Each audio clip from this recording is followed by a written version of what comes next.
Hello everyone, welcome to a Draw With Me video. So, my name is Beatriz, I'm a Portuguese illustrator and you can call me Bia, that's what my family and friends call me, and yeah.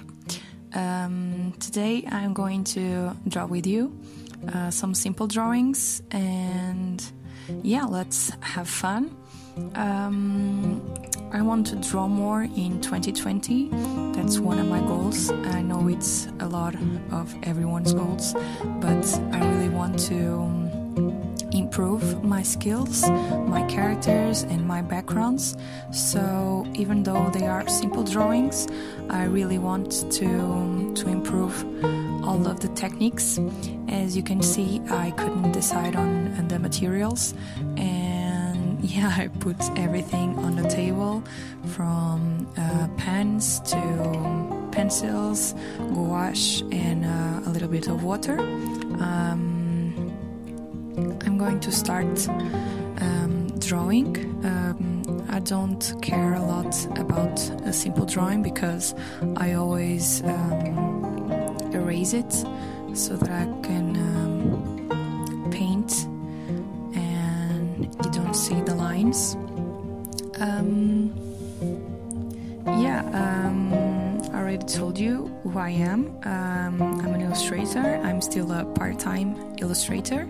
I do social media for a company in Portugal on the morning, and on the afternoon I can draw and take care of my Etsy shop and yeah, make new products and make cute things.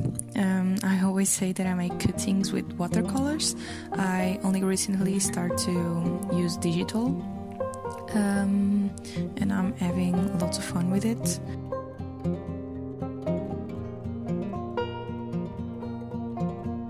I always take a lot of time drawing, so let's speed up the process of drawing and so that you don't get bored watching this film.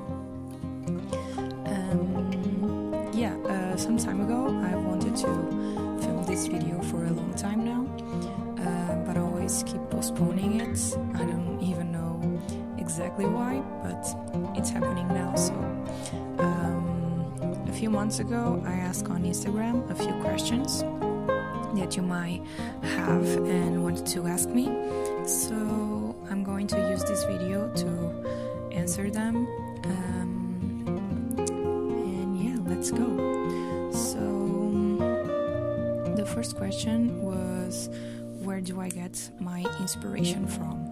So I think as all the artists, my inspiration comes with everything around me. Mostly I think my niece, that's why this illustration journey began. A few years ago I started to illustrate, but I was in university and the people around me didn't support me and keep pushing me down, so I kind of stopped it. And then I changed courses, and my niece became 1 year old, and yeah, I made a children's book, a little one for her, and that's how it started. I posted on Instagram. Looking back, it's awful. It's not awful, but it's super different, and the characters are super different. I only use like really thin layer of watercolors and a black pen, so it's a little bit different.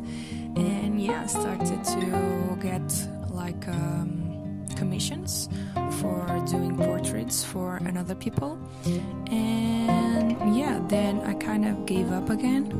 Not exactly, I kept posting on Instagram, but since I was studying I didn't have much time. I kept drawing and everything, and on the last year of university, that's when I started to draw more. Then I graduated and I took 4 months trip in Southeast Asia, and that's when I finally had time to explore.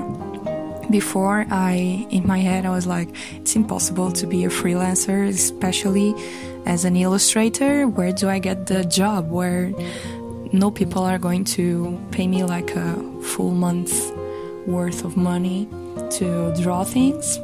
And when I was in Indonesia, we were a little bit tired, so we stayed in the hotel for a few days, and that's when I discovered YouTube. So yeah, I never had that much time for YouTube. I only used it for music and stuff when I was studying. I didn't explore it very well, but I started to watch some videos. I don't know why it started with foiling and with the ink machine and stuff like that, and soon the catnip video showed up on my YouTube, and that's when I realized, wait, what? This is possible? And I didn't know all this time. So yeah, I started to explore studio vlogs, first with catnip, then with Alice Jade, and so on. And yeah, that's when I started to think that maybe it's possible, maybe I can do this. And that's why I love studio vlogs so much and wanted to make my own, because that's when I realized that I wanted to do illustration full time, and for the first time I realized it was possible. So yeah, I really enjoy YouTube now, and that's one of my sources of inspiration, the artists that I love and my surroundings really, and traveling, because that's when it all started. And when I travel, I come with a lot of inspiration. I went to Beatriz Blue workshop in Sevilla in December of 2019, and I came back like with a lot, not only because of the workshop, but so inspired by the city and all the alleys, all the shops. Everything is so different. I think what's the most important thing for me to get inspired is get away from routine. I like routine, and that's one of the things I learned during my Southeast Asia trip. But getting out of it, it's what keeps me inspired. And yeah, my niece, because she's always making stories and wanted to make me tell them stories. So yeah, that's one of my biggest inspirations. It's my niece, my surroundings, and the artists that I love. Another question was, what's my academic background? I studied visual arts in high school. Then I was 18, and as most of people at 18, we have to choose what we want to graduate. So I didn't know, and I wanted painting, and I wanted to study painting. But yeah, that's always what I've been told to me, that it's not possible to live of the arts. So the only thing that everyone kept saying it was possible was design. So I went to design in University of Aveiro. I studied there for 2 years, and on the beginning of the second year I realized that I didn't like it there. I didn't like the course. I liked it, but I don't know, I didn't feel like I was learning anything.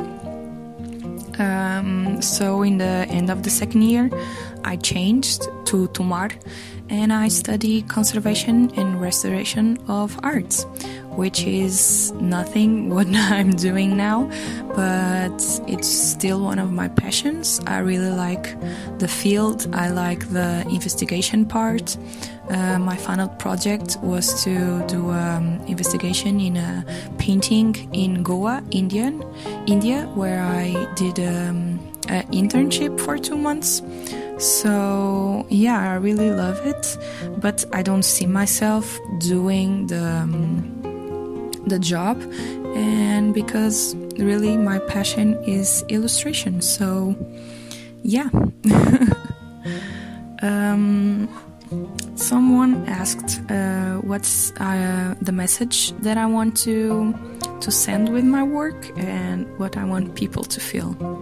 So I really want people to feel happiness and joy when they see my drawings, and that the whole world like disappears, because especially when they see the stories in the children's book, I really want that people can forget how old they are and what's their backgrounds, and just enjoy what they are seeing.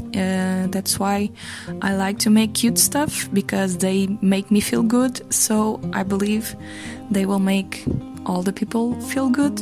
I don't know, that's a little bit a dream, but yeah, that's what I want to transmit, and I want people to feel joy when they look at my art. So the last question is, what do I feel are the biggest struggles as being an illustrator? Well, there's a lot of them. I really love what I do, so yeah, I see them as struggles and I recognize them as being struggles, but yeah, I love it so much that I don't mind. And there are struggles everywhere, so everywhere, every job, they have their own struggles. So I think the biggest one, it's wanted to do everything and don't have time for it, or another project appears and something goes behind, and yeah, I wanted to do so much and I keep getting frustrated because I don't have time for it, and that's one of the biggest struggles. The other one, it's sometimes the lack of inspiration. Like, I feel so bad because I really want to draw and I really want to paint, but I don't know what, and that really frustrates me because I feel like my head, it's not good enough with imagination, and that's really bad. That's why I'm getting so much on Pinterest now, because that's when I see other artists doing, and as long as draw this in your style, because I really don't have to think that much. I just draw what I'm seeing, and that makes me evolve because of the characters and what I'm drawing, the colors and everything, and don't need to think a lot about it. So yeah, and another thing, it's comparing with other artists. Like, I know we are all try to accomplish something and to evolve and make our art the best, but when we are trying to do it, there's a lot of people who are in front of you in terms of technique and character drawings and everything, really, backgrounds. That's one of the things I need to improve. So it's not hard to feel bad and to feel disencouraged and to feel sad because your art is not good enough. Like, you go on social media and you see these amazing works and this really detailed illustration and everything else, and you start to feel like maybe you're not good enough, and maybe you don't have what it takes to be a successful illustrator. And when jobs stop coming, you feel even more that way. So I think comparing yourself with others, that's one of the main struggles for me. I try not to do it, and when my motivation and my inspiration, it's really high, I don't feel that way. I just look at the pretty images and feel even more inspired. But when I'm in a low, I feel like it's really hard, and yeah, it makes me even more uninspired. So yeah, I really think that that's one of the main struggles. And yeah, not knowing when jobs are coming. You never know when clients are going to send you a message or send you an email or something. And yeah, just keep pushing yourself. I think that's one of the hardest things. Keep pushing yourself and wishing like everything's gonna be okay. You're going to be okay, and it's going to come someday, and you're going to make it and not lose hope. And yeah, that's one of the hardest things as well, not losing hope in your job, not losing hope in your abilities, and not losing hope in your dreams. I think it's really hard, but yeah, I just need to keep pushing myself and draw more and paint more so that I can improve a lot, and yeah, just hope for a better future and a future with a lot of joy from illustration. So I hope you enjoyed this video and that my talk wasn't too boring. These were really simple drawings, like I said before, and I hope you liked them in the end. And yeah, I'm going to leave you with the end of this video. I hope you have an amazing week, and yeah, I'll see you on the next video. Bye!